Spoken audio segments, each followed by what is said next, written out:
Қайырлы күн достар, сіздермен Аяжан, менің каналыма қош келдіңіздер. Бүгін сіздермен өте дәмді мясной пирог жасайтын боламыз. Рецепті соңына дейін қарап, маңызды жерлерін жіберіп алмаңыздар. Алдымен електен өткізілген ұнымызға бөлме температурасындағы салқын сары майымызды араластырып, крошки жасайтын боламыз. Осылайша толық май мен ұнымыз араласуы қажет. Кейіннен 2 жұмыртқаның сарысы және 1 жұмыртқа қосып, қаймақ салып, жұмсақ етіп қамыр илейтін боламыз.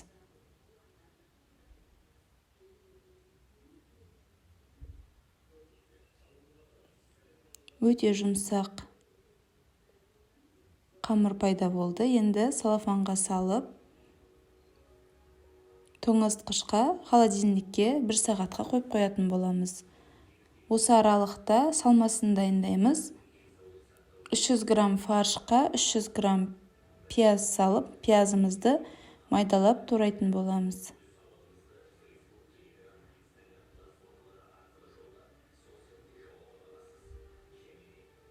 Барлық пиязымызды майдалап турап аламыз.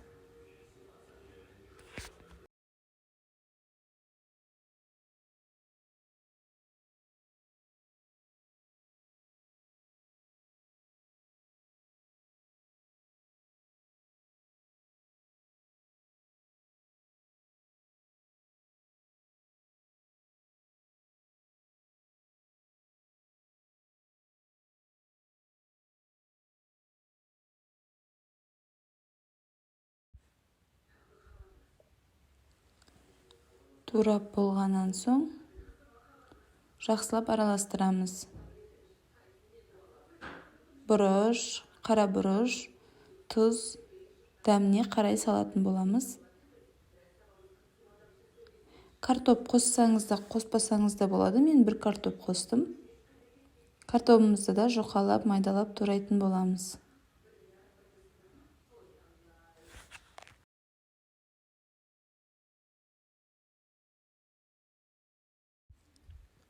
Жақсылап араластырып қоямыз. Осы уақытта 1 сағаттан соң қамырымызды жаятын боламыз.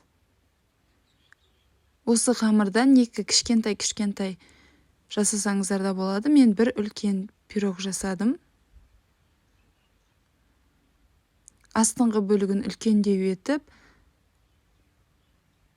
пергамент қағазына сразу жайсаңыздар да болады.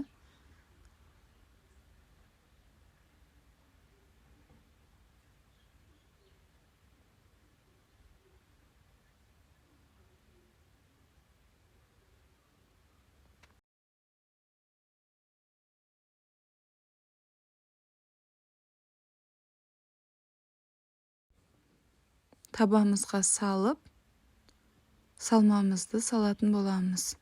Осы уақытта пешімізді 180 градуста қыздырып қоямыз.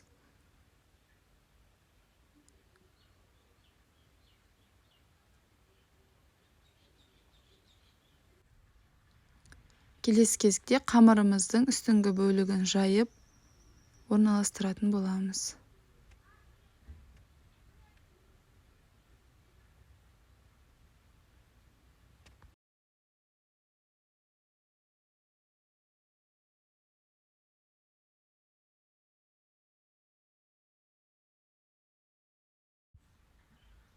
Қамырымыздың бетін жауып, осылай біріктіреміз. Еш жері ашылып қалмауы тиіс, себебі ішіндегі салмамыз ағып кетуі мүмкін.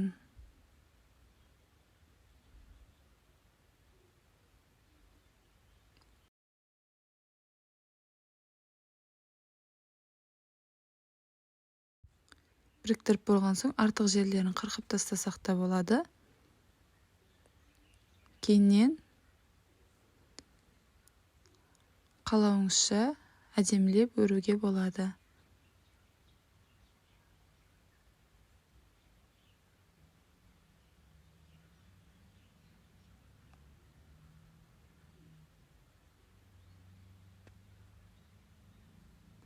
Ортасын тесіп қоямыз. қамырымыз қатты көтеріліп кетпес үшін. Жаңағы қалған бөлік қамырымызды пирогымыздың бетін әсемдеп қойсақ та болады.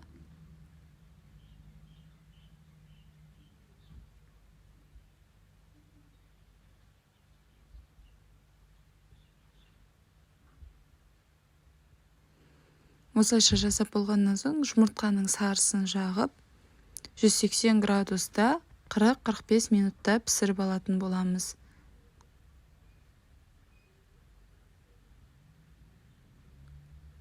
Әсемдік үшін кунжут, мак сепсеңіздер болады.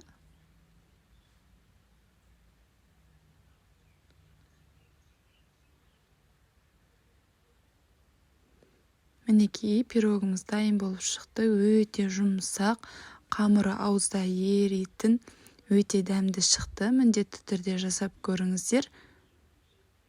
Каналға тіркеле кетіңіздер. Назарларыңызға рахмет, ас болсын баршаңызға.